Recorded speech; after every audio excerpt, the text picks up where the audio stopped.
حضرت علی رضی اللہ تعالی عنہ کا ایک کافر سے زبردست مقابلہ ہوا اور آخر کار حضرت علی کرم اللہ وجہہ اس پر غالب آ گئے اور آپ نے اس کو زیر کر لیا اور اس کو زمین پر پچھاڑ دیا اور اس کا گلا تلوار سے کاٹنے کے لیے اس کے سینے پر بیٹھ گئے۔ اس وقت وہ کافر زمین پر پڑا ہوا تھا اور ہر طرح سے آپ کے قابو میں تھا اور آپ کے ہاتھ میں ننگی تلوار تھی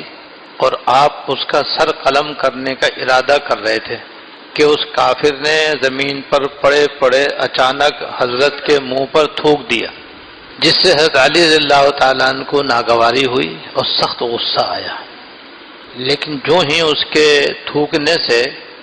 حضرت علی رضی اللہ تعالیٰ عنہ کو غصہ آیا تو اسی لمحے آپ نے اس تلوار سے اس کافر کو قتل کرنے کے بجائے تلوار اپنے میان میں کر لی اور اس کافر کو چھوڑ کر الگ کھڑے ہو گئے۔ جب اس کافر نے یہ ماجرا دیکھا تو بڑا حیران ہوا اور حضرت علی رضی اللہ تعالیٰ عنہ سے دریافت کیا کہ یا حضرت، آپ نے مجھے کیوں چھوڑ دیا اور آپ نے مجھے قتل کیوں نہیں کیا، حالانکہ آپ میرے سینے پر بیٹھ چکے تھے اور مجھے قتل کرنے کے لیے مجھ پر اچھی طرح قابو پا چکے تھے، لیکن کس بنا پر آپ نے مجھے اچانک چھوڑ دیا اور قتل نہیں کیا؟ تو حضرت علی رضی اللہ تعالیٰ نے جواب دیا، میری تم سے لڑائی محض اللہ تعالیٰ کی رضا کے واسطے تھی اور اللہ تعالیٰ کے دین کو بلند کرنے کے لیے تھی، اسی غرض سے میں نے تم سے مقابلہ کیا، تم نے مجھ سے مقابلہ کیا، میں تم پر غالب آ گیا اور تمہیں پچھاڑ کر تمہیں قتل کرنے کی نیت سے تمہارے سینے پر بیٹھ گیا، لیکن جب تم نے میرے چہرے پر تھوکا تو میرے دل میں ذاتی انتقام کا جذبہ بھڑک اٹھا اور ذاتی طور پر تمہارے تھوکنے کی وجہ سے مجھے غصہ آیا اور جوش میرے دل میں پیدا ہوا کہ اب میں تمہیں جلدی سے قتل کروں، تو اس لیے میں نے قتل نہیں کیا کہ اب اگر میں وہ قتل کرتا تو خالص اللہ تعالیٰ کے واسطے قتل نہ کرتا بلکہ ذاتی انتقام کے خاطر قتل کرتا، اور تمہارے تھوکنے سے جو ذاتی طور پر میرے دل میں غصہ پیدا ہوا تھا اس کو اتارنے کے لیے تمہارا سر قلم کرتا،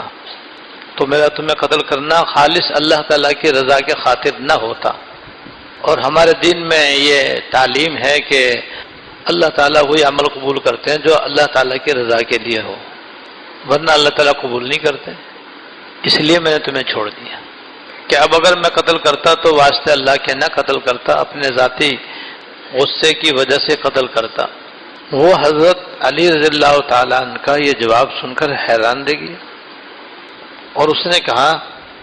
اور اس کے دل میں ایمان کی شمع روشن ہو گئی۔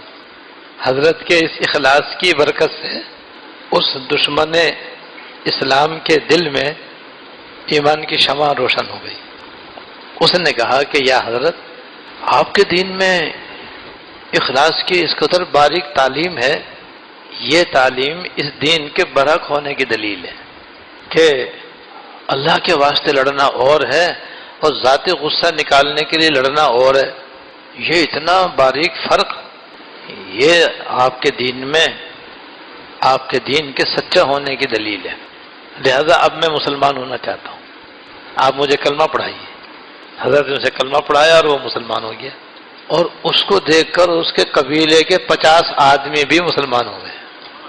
تو اس واقعے سے حضرت مولانا جلال الدین رومی رحمۃ اللہ علیہ ہمیں اور آپ کو اخلاص اختیار کرنے کی تعلیم دے رہے ہیں۔ حضرت علی رضی اللہ تعالیٰ نے بھی اپنے اس واقعے سے اخلاص اختیار کرنے کی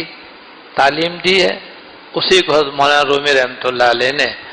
آگے بڑھا کر کے ہمیں اور آپ کو تلقین فرمائی ہے۔ تو اخلاص ہمارے دین کے اندر اتنا اہم ہے جیسے جسم کے اندر روح، جیسے جسم بغیر روح کے بیکار ہے۔ کتنا ہی جسم صحت مند ہو،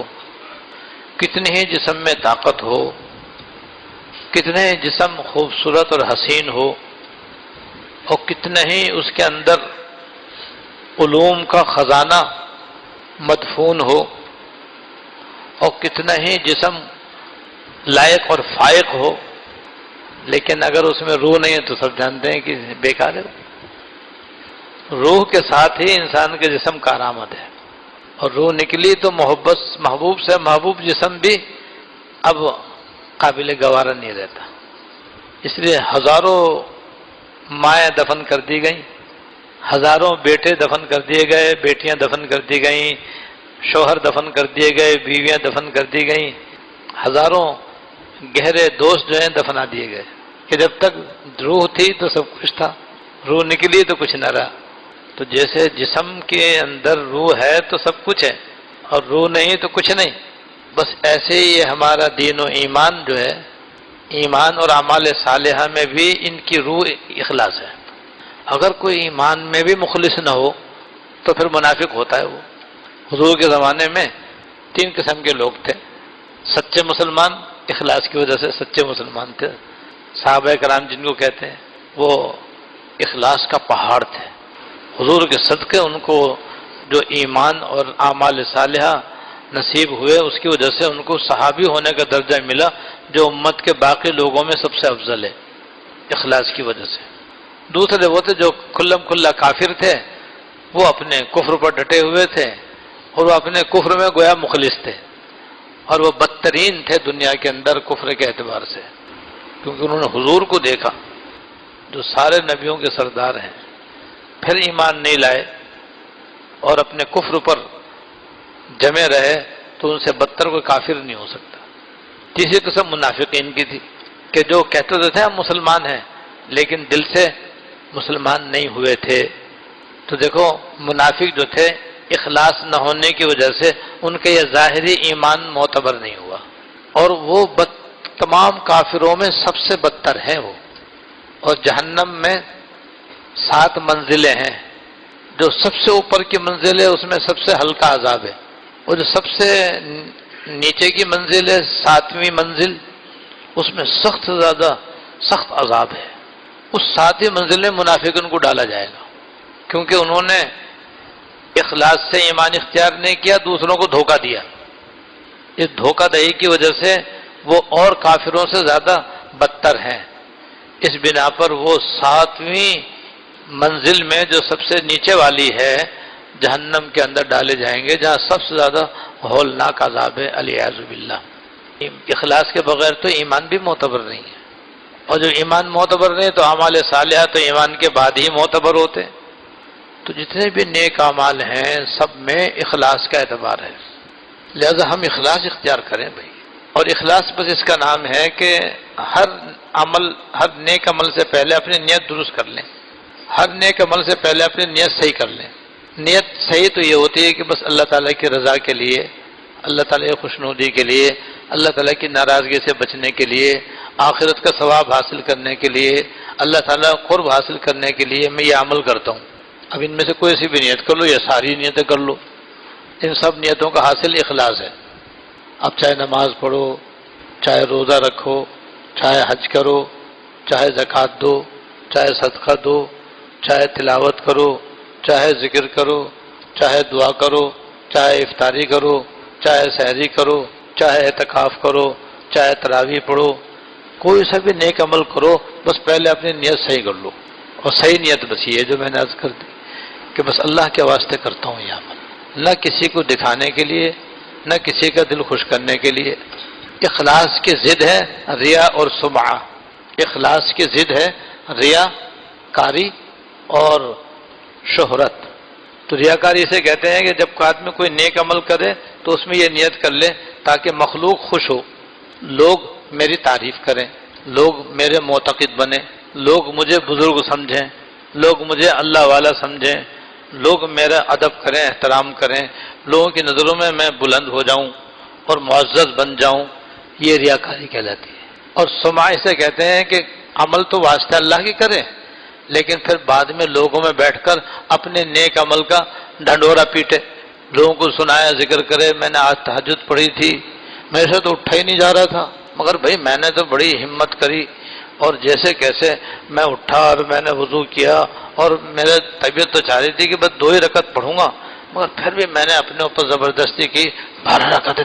تہجد کی پڑھی، 2 پارے میں نے اس میں تلاوت کیے۔ تم نے بھی کبھی تہجد پڑھی نہیں پڑھی؟ اور جیسے روزہ رکھا بغیر سحری کے، اب سب کے اندر گہرا ہے، آج تو آنکھیں نہیں کھلی، کچھ بھی نہیں کھایا،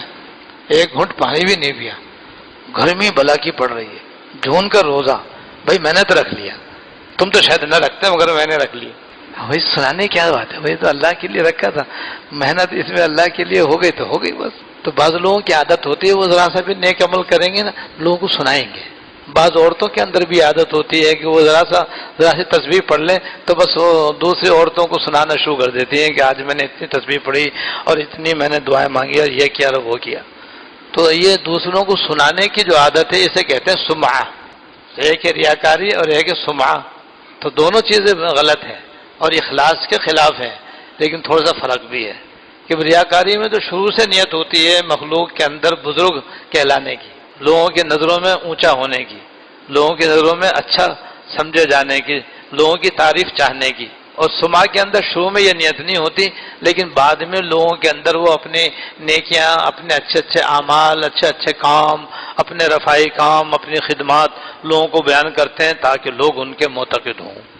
تو اخلاص کی ضد یہ ریا و سمعہ ہے اور یہ حرام ہے اور ناجائز ہے، اور اس کی وجہ سے آدمی کا نیک عمل تو نیک عمل کیا رہے گا بلکہ الٹا اور عذاب ہوگا۔ اور عذاب کیسا ہے وہ بتا دوں آپ، مشکات شریف میں یہ حدیث ہے کہ جہنم کے حضور نے ایک دفعہ صحابہ کرام سے پوچھا، ارے بھائی تم جانتے ہو جہنم کے اندر ایک جب الحزن کو تم جانتے ہو؟ جب الحزن یعنی غم کی وادی، تم جب الحزن جانتے ہو؟ صحابہ نے عرض کیا حضور نہیں، آپ بتا دیجیے جب الحزن کسے کہتے ہیں؟ آپ نے فرمایا کہ جہنم میں ایک وادی ہے اس کو جب الحزن کہتے ہیں، اس میں اتنا خوفناک اور اتنا ہولناک عذاب ہے کہ روزانہ دوزخ بھی 100 دفعہ اس سے پناہ مانگتی ہے۔ یعنی جہنم تو سراپا عذاب کا نام ہے نا، اس کے تو اوپر نیچے ہر طرف عذاب ہی عذاب ہے، لیکن وہ دوزخ جو سراپا عذاب ہے وہ بھی اس وادی سے روزانہ 100 دفعہ پناہ مانگتی ہے اللہ تعالیٰ سے کہ اللہ اس سے بچانا، یا اللہ اس سے بچانا۔ تو صحابہ کرام نے پوچھا حضور اس میں کون جائے گا؟ آپ نے فرمایا میری امت کے ریاکار اس میں جائیں گے، جو ریاکاری کے لیے عمل کرتے ہیں اور ریا و سماع کے لیے جو عمل کرتے ہیں وہ اس جب الحزن میں ڈالے جائیں گے۔ یہ ہے دیکھو بھائی ریاکاری کا عذاب اور ریاکاری کا وبال، اور ریاکاری کے ساتھ چاہے کتنے ہی آدمی نیک عمل کر لے آخرت میں بے وزن ہوں گے، اور اخلاص سے تھوڑا سا بھی عمل کرے گا تو بے حد اس کے اندر وزن پیدا ہو جائے گا۔ لہذا اخلاص کے ساتھ تھوڑا عمل بھی بہت اور بغیر اخلاص کے بہت بھی کم، اس لیے یہ روح ہے بھائی۔ بس ہم اس بات کو یہاں سے سبق لے لیں اور اپنے ہر عمل میں اخلاص کو اختیار کر لیں تو انشاءاللہ یہ تھوڑا بھی بہت ہو جائے گا اور ذریعہ نجات بن جائے گا، کیونکہ اللہ تعالیٰ مقدار کو نہیں دیکھتے ہیں، جیسے ایک بزرگ کا ارشاد ہے اللہ تعالیٰ فلوس کو نہیں دیکھتے خلوص کو دیکھتے ہیں۔ فلوس کہتے ہیں پیسوں کو اور خلوص کہتے ہیں اخلاص کو۔ کوئی اللہ کے راستے میں لاکھوں کروڑوں دیتا ہے لیکن ریاکاری کے ساتھ دیتا ہے، اور ایک آدمی خلوص سے ایک پیسہ دیتا ہے، تو اللہ تعالیٰ کا راہ میں خلوص سے ایک پیسہ وہ کروڑوں سے بہتر ہے۔ تو اللہ تعالیٰ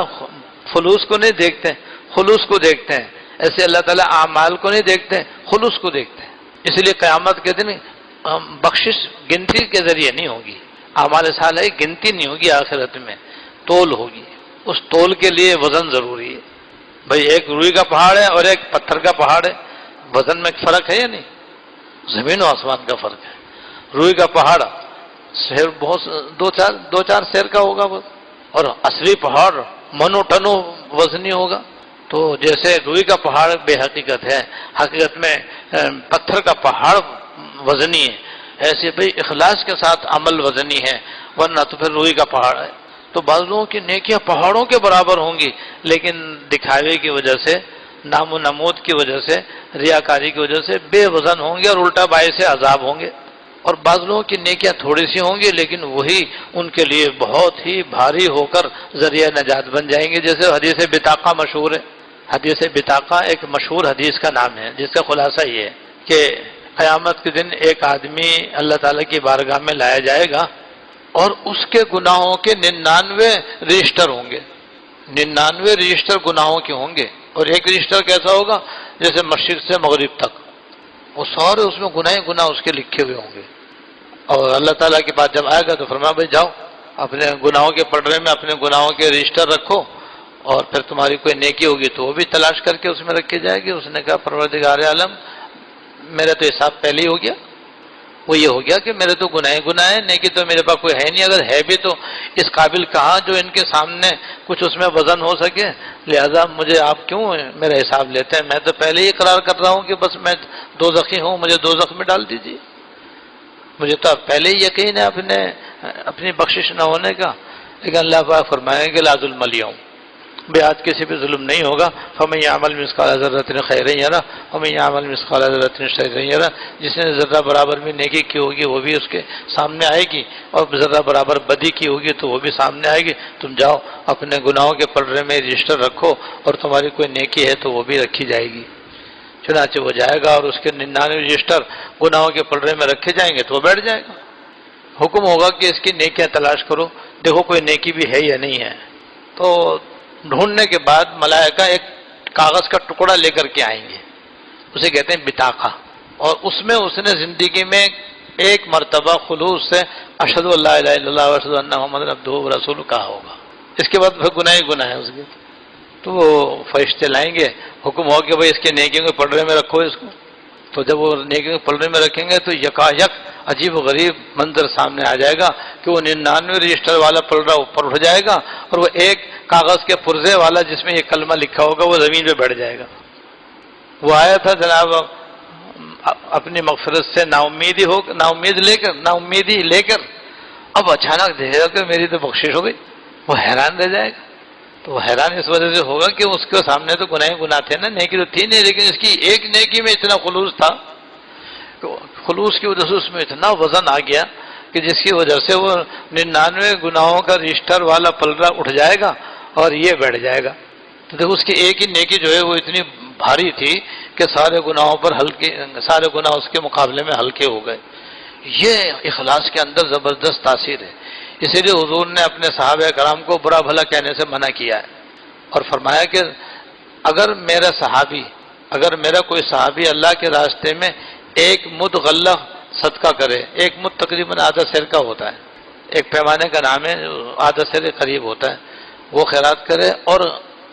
صحابی کے علاوہ باقی امت میں سے جس میں سارے غوث، کتب، ابدال، اولیاء،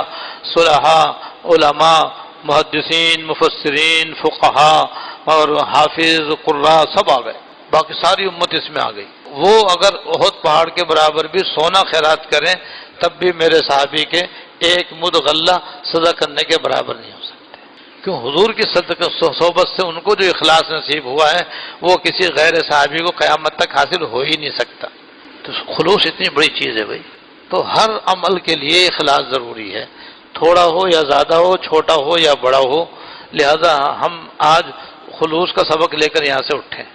اور جتنے بھی نیک عمل ہم کر رہے ہیں سب میں اپنی نیت کو صحیح کر لیں، اپنی نیت درست کر لیں کہ اللہ یہ جو بھی عمل کر رہے ہیں آپ کی رضا کے لیے کر رہے ہیں۔ اس کے بعد پھر دو باتیں رہ جائیں گی، ایک تو یہ کہ وہ ہمارا عمل شریعت کے مطابق ہونا چاہیے، اگر خلاف شرع ہوگا تو کتنا ہی آپ اخلاص سے کرو وہ گناہی ہوگا، اور دوسرے یہ کہ شریعت کے اندر بھی سنت بہت ہی اعلیٰ درجے کا نام ہے، کسی کام کو سنت کے مطابق کرنا یہ شریعت کے مطابق کرنے کا اعلیٰ درجہ ہے۔ تو سنت کے مطابق کریں، اگر عین سنت کے مطابق نہ ہو سکے تو کم از کم شریعت کے مطابق درست ہو جائے، لہذا بدعت سے بچیں، ریاکاری اور نام و نموز سے بچیں۔